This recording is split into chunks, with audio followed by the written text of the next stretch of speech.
கல்யாண சமையல் சாதம் கைஹரிகளும் பிரமாதம். என்னடா ஆரம்பத்தில் பேசாம பாட்டு பாடுறது தானே பாக்குறீங்க. இன்னைக்கு அப்படிப்பட்ட வீடியோ தான் நம்ம பார்க்க போறோம். பிரியாணினா யாருக்கு தாங்க பிடிக்காது? அதுவும் 1 கிலோ 2 கிலோ இல்ல, கிட்டத்தட்ட அண்டாவா சமைக்கிறாங்க. அதுவும் விறகடுப்புல சமைக்கிறாங்க.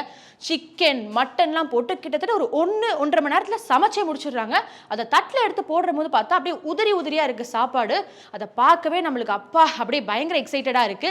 ஸோ அந்த மாதிரியான வீடியோ தான் இன்னைக்கு நம்ம பார்க்க போறோம். Biryani making video. ஸோ மறக்காம ஸ்கிப் பண்ணாம பாருங்க.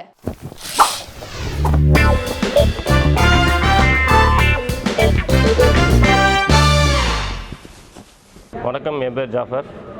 நம்ம கிச்சன் பேர் வந்து 5G கிச்சன். இங்கே ஒரு 50 கிலோவுக்கு மேலே சமைக்கிறது இன்றைக்கி பார்க்க போகிறீங்க நீங்கள். அது இல்லாமல் சிக்கன் 65 அண்டு பாயாசம், சில பல ஐட்டம்லாம் இருக்குது. அதெல்லாம் நீங்கள் இன்றைக்கி பார்க்க போகிறீங்க ஸ்பெஷலாக.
ஸோ இந்த சாப்பாட்டு ஆர்டர் எடுக்கிற ஆர்கனைசர் கிட்ட தான் நம்ம பேச போறோம். அவர் நிறைய விஷயம் ஷேர் பண்ணிக்கிட்டாரு. என்னன்னு கேட்டு தெரிஞ்சுக்கலாம் வாங்க.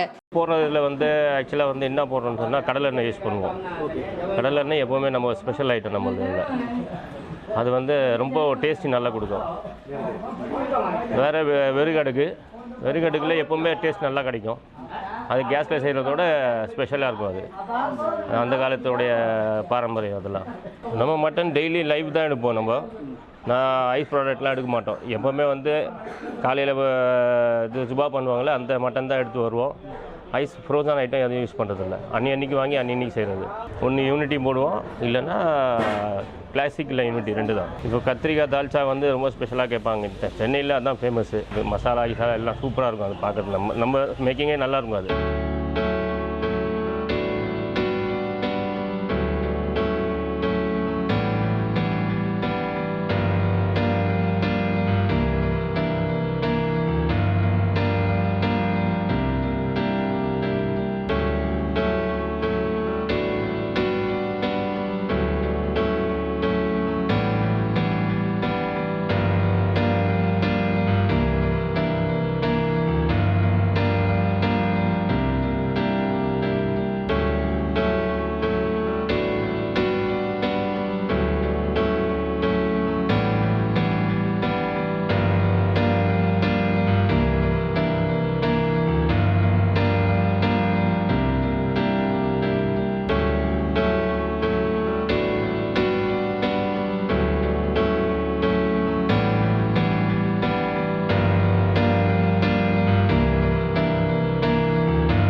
எல்லாருக்கும் செமையா பசிச்சிருக்கும் தான் நினைக்கிறேன். ஏன்னா அவ்வளோ சூப்பரா இருந்தது. ஸோ இதே மாதிரி இன்னொரு சுவாரஸ்யமான வீடியோவோட நான் உங்களை சந்திக்கிறேன். Until then, this is Angelin signing off.